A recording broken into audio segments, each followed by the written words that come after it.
I guess it didn't do what I wanted it to. This is what I want.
All right.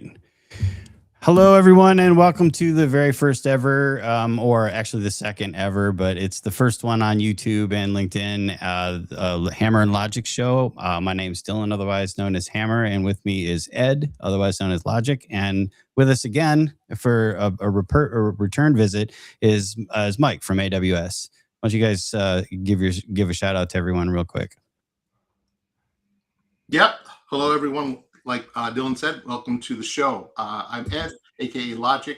I work very closely with Dylan in the realm of AI, and this should be an exciting episode. We have lots to talk about. Mike, over to you. Absolutely. Thank you. What am I also known as? I'm Mike. I'm also known as Mike. I feel like I'm missing out on. You can have a nickname too if you want. You could be like you could be the Smithy. Okay, thank you. I don't think I can give myself a nickname. I don't think that's how those things work. There you go. Yeah, I work for AWS. Opinions here are my own, and so yeah, excited to get into this. Excellent. Yeah, so I figure to kick things off, we're gonna go through. There's been a lot of stuff going on recently, some pretty fun stuff, and a few notable items that I think would be fun to talk about as far as like current events go. And one of the ones is one you brought up in the document, and that is the recent notion that PewDiePie, otherwise known as a Minecraft streamer for many years, decided to train his own AI and recently released a video, which was pretty impressive because, as I understand it, he was able to outperform some of the earlier frontier models. Yeah. Yes. I mean, thank you first of all for telling everybody that we actually do have a document. So therefore, some of this is planned. Like we actually have got some planning behind the scenes. But It's guidelines, so guidelines. We gotta. I'm old, so I need breadcrumbs sometimes to find my way back to what we're doing. So no, that's good. No, I thought this was super interesting, right? So there were a couple of things about this for me. So yeah, PewDiePie, right? So from back in the day, I mean, it just popped up into my feed that he was doing something with AI and was training a model, and I was like, what's going on here? I know. I immediately heard his Too old much. intro, which is Yeah. like PewDiePie. Yeah, exactly. Oh, I'm glad you did it. So I'm I ashamed. have to say, let's just say right off the bat, I actually don't know. I mean, maybe PewDiePie or Pewds, as people are calling him, is maybe he's like a crackshot developer. I don't know. Maybe he is, but he certainly doesn't come across as it, and it's certainly not his quote unquote brand to be like that. So I thought it was super interesting. So these videos out there. It was out, I don't know, probably about 15 days, 12, 13 days since before we recording this. But it's just super interesting that somebody who has never really been associated with, as far as I'm concerned, anything in this space is now fine-tuning a large language model, understands that that's a thing to do and why to do it. And then you see images of the laptop he's working on. He's got massive training data sets and he's doing a bunch of stuff. I think it's probably fair to say that there's definitely an element of that he's advertising like a course platform in there, I think, which is probably part of the reason for doing this. Yeah. That would be Boo.dev. I'm a big fan of Boo.dev, not a promoter of this particular stream, but I have been a card carrying member of Boo.dev for like 2 years now. It's a great platform. And so so he's training a model, and by obviously there's a little bit of vibe going on in there. There's a little bit of Boo.dev going on in there. There's training a model which apparently works quite well. I mean, I've not used it myself, I've not had my hands on it myself, but I have no reason to not believe him that it works quite well. And as I understand it, we're in right now. He nearly burned down his house when he did in the process. So he actually built this pretty amazing setup. It was some old right? Yeah, exactly. He had some old DGX cards, and like 5 or 6 of them they was running in a series, custom built the frame that he put them in. But he was also trying to push 1400 watts through like a cord that could only do like 4. And apparently, as Ed was saying, he started to smell, what do you say, maple syrup? You smell maple syrup? Your stuff's on fire. So, yeah, it was pretty hilarious. It's a great video. Just real quick, I can give just pop it up on screen here. But yeah, this is the video we're talking about. So Mike, a good point, right? Not known for the developer prowess, not necessarily his lane per se, but maybe that's the thing where people with notable credibility, whether it be celebrity status, etc., say this is the new thing. Let's create our own IP or our own LLMs based on our version of the world. I mean, Snoop Dogg LLM. There you go. Yeah. I don't know what he'd do with that though. You know what? It might be a damn good one. It might outperform every LLM, maybe something like that. So I guess the story here is the democratization of code and of being able to have an idea and take it to be able to build something real off the back of that idea. And isn't that really one of the things that AI is doing? So I know that when a lot of the conversations in the past have been concerned about what's going to happen next with AI and AI coding assistants and the fact that you can ideate and vibe code your way into building something. Is this going to mean, on one hand, that a whole bunch of junior developers are going to be hired? They're going to get given these tools and goodness knows what's going to come out the other side of it? Or are we going to be in a situation where senior developers no longer hire junior developers because they've got these AI coding assistants and they can go in that direction? And I think that what I'm actually seeing, and I think what PewDiePie is one element of, is that it's actually happening at both ends of the spectrum here. I don't know what you're seeing, but I agree. I mean, it's across the board. Is that junior and senior developers are using these tools to 10x amplify what they're able to do. 100%, 100%. And it's interesting because on an opposite side of the spectrum, there's a article, a Fortune article that just has been traveling around, written by Matt Schumer, who's the co-founder and CEO of Otherside AI, and he wrote an article called "Something Big is Happening in AI," and most people will be blindsided, and it is like made the circuit. Like it went viral very, very fast so much so that he actually went on,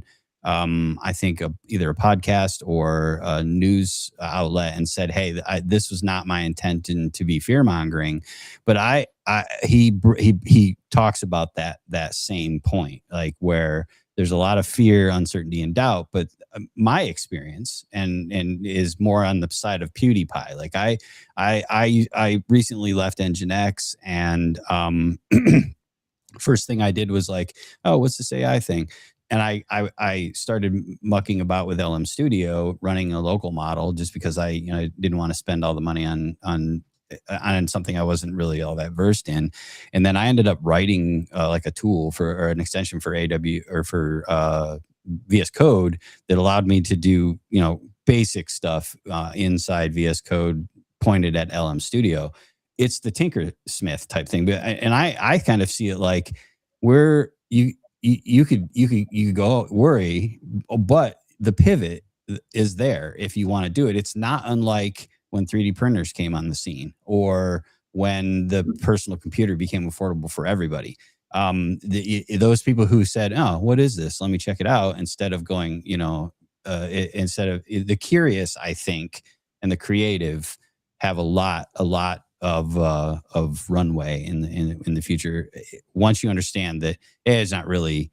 I don't think it's coming to take our jobs. I think it's a good way to force multiply ourselves as human beings. You'll always have the two camps, though, right? What you do in the spectrum of creativity and personalization. But then, as we've worked for large enterprise corporations, then you have the compliance and the governance. What can you bring behind the firewall? Then what are you implementing that actually has any type of guardrails? And then we get into the whole concept of AI in different regions in the world, and where the gates are if we want to actually interact and send data back and forth. And is the model, quote unquote, sanctioned or standardized? And I think what'll come into play is, if it's not, then you're not allowed in. And if you figure out a way around it, then you're penalized, taxed, whatever, right? Yeah. How it can unfold. But it is interesting in the democratization of people being able to create these models. And honestly, that term is one of my favorite terms. In fact, it was a part of my resume for many, many years. There's a gentleman by the name of David Hagelson, who was one of the co-founders of Unity, which is a game development tool. And I remember being at Unite, which is their conference in, I think it was like around 2008. And that was the first time I had ever been introduced to the concept of the democratization of development. Now, I've been in and around the open source world for years, but it's similar but dissimilar. Like democratization is like the indoctrination of human capital and the people doing the work, rather than being focused solely on the output of whatever the group of people are outputting, which means that it's more about the effort hours and the people involved and the creativity involved with those people than it is the application that everybody's gathering around. So I love that term, democratization of development, because it has been I would say an anchor point for my career over the past 30 years. So very cool. Very cool. It's interesting though, when one of the things that I also saw come up recently is I was watching this video by another creator that goes by the name of Network Chuck, and he was talking about the general exhaustion of trying to keep up with the pace at which AI is moving. And I thought, I obviously I work for an AI company. I'm a big fan of AI. I use it in my daily work. I use it for my personal stuff, which I imagine everyone else does. that's on this stream. But I there's this weird existential dread that I keep having, and I think it's because I was joking with you about this earlier, Ed, about how I find myself really loving to be on the bleeding edge, but right now trying to be on the bleeding edge is kind of like riding a surfboard, but you need a Kevlar surfboard to keep up because it's on fire. You know, I don't know if you guys are feeling this, but when I was watching that video last night, I was like, yeah, that's it right there. It's like I can't keep up. I am a technologist. I love technology. I want to be on the bleeding edge, but the bleeding edge is like moving so fast that it's like, how do I keep up with all this stuff? Because I mean, it changes daily, you know? Well, non-technical industries also are facing that same issue, and they have this FOMO scenario. They want to chase every shiny object because they don't want to miss out on the newest and the best. And then they have influence, right? Because if you're not centralized in corporate IT, for example, you will default to them for their input, and they have their own preferences as to which tools they like as well. So we're chasing shiny objects everywhere. And again, I'm coming down to that one word that we know is going to happen: standardization. But what do you do?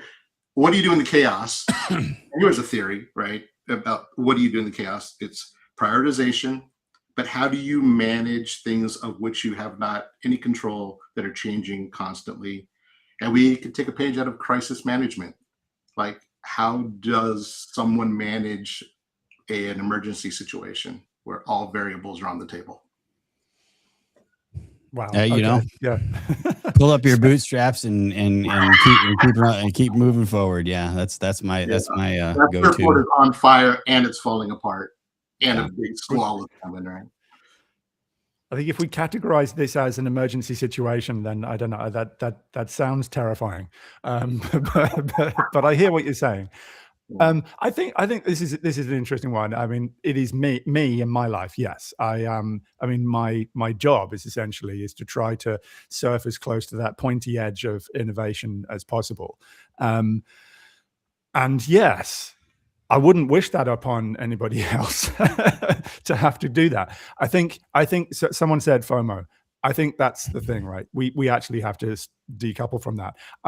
The challenge can be, and this is slightly less technical now, and this is a bit more personal. You have to be okay with the idea that you read a blog, or you find some code, or you read a paper, and you go, oh, this was like a month ago, and I didn't know about this. That's okay.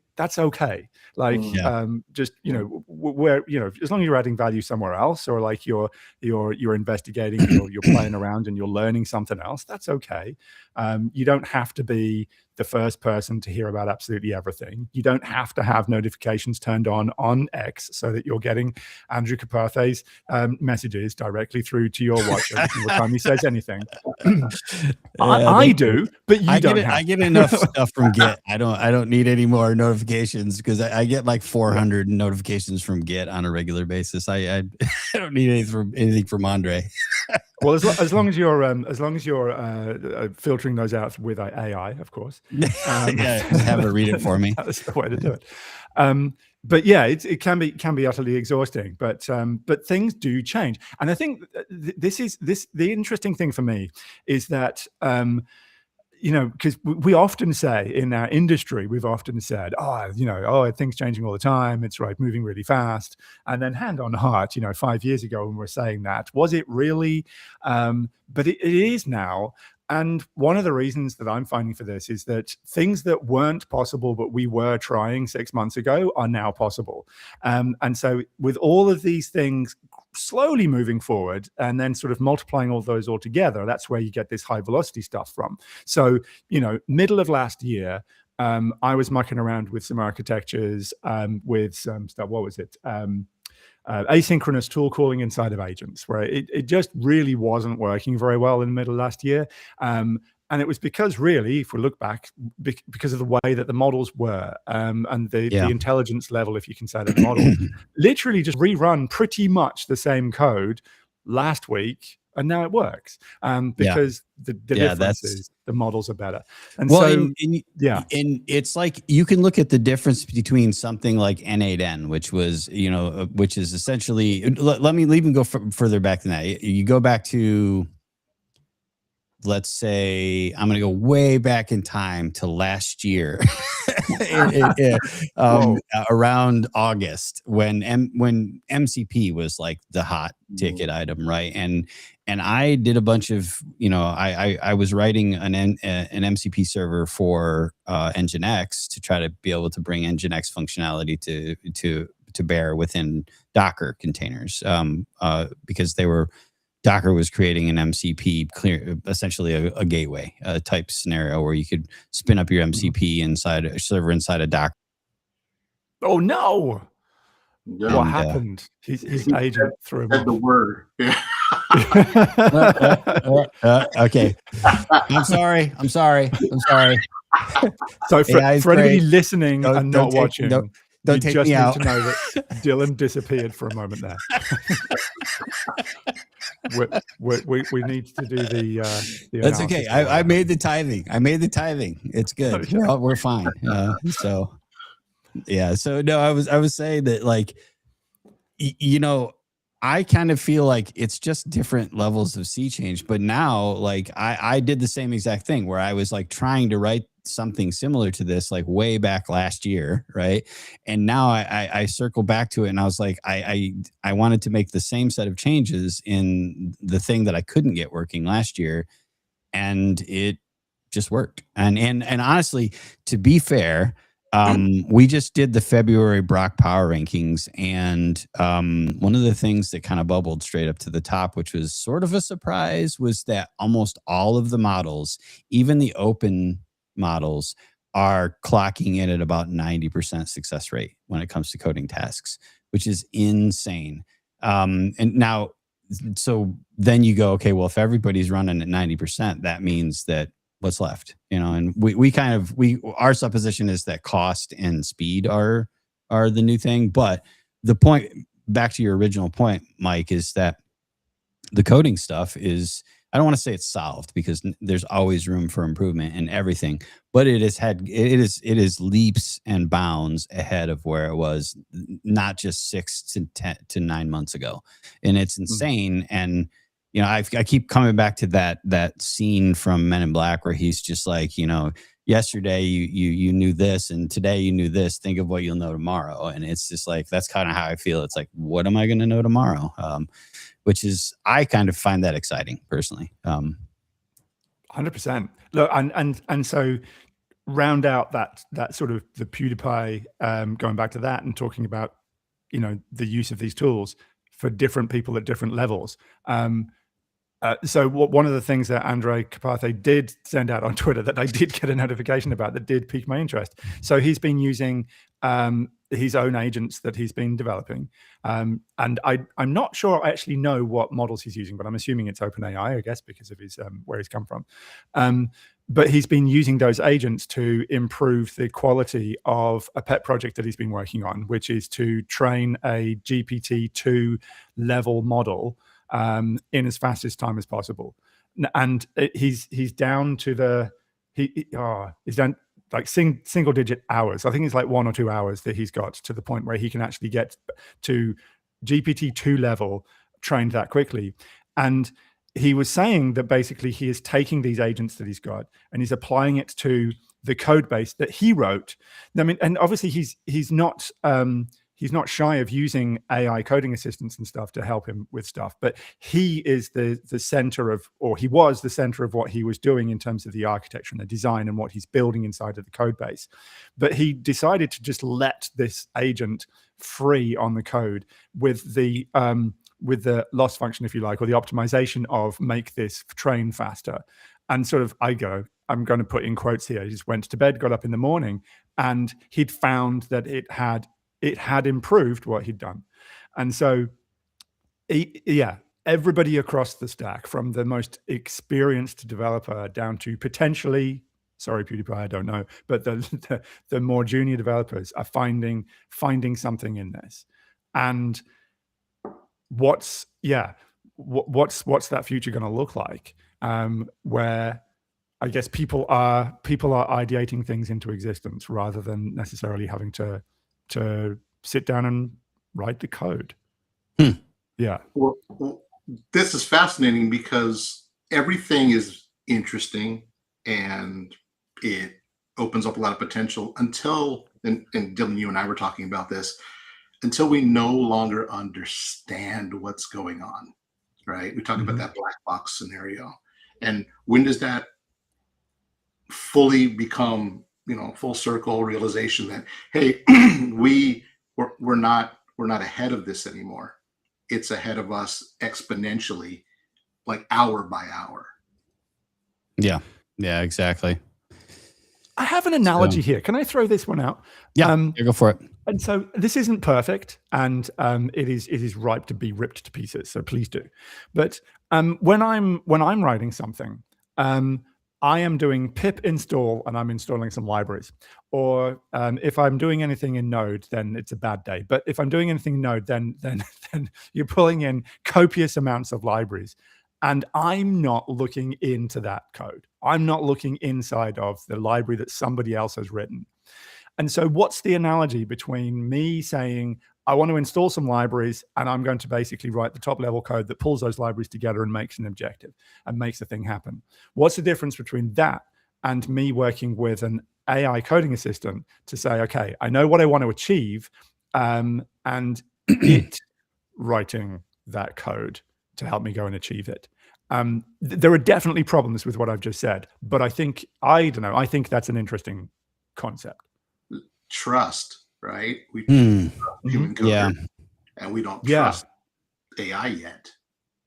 And will we ever? But I do trust. Yeah, maybe I do. But do I trust the people? I mean, they're only human, right? They're only human. AI is only AI. And at some point, we're going to get to this point where,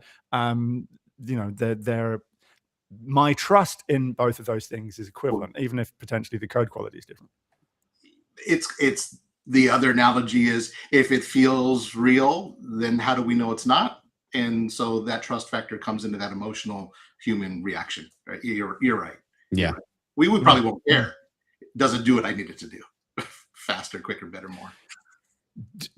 Test case. If it passes the test case, if it passes the tests, then is that enough? Is that enough? Yeah. Very good. So just I'm gonna throw that hand grenade in for you, Dylan. There you are. Yeah. That one I'm stuck on thinking. I also just realized that the stream is private on everything but LinkedIn.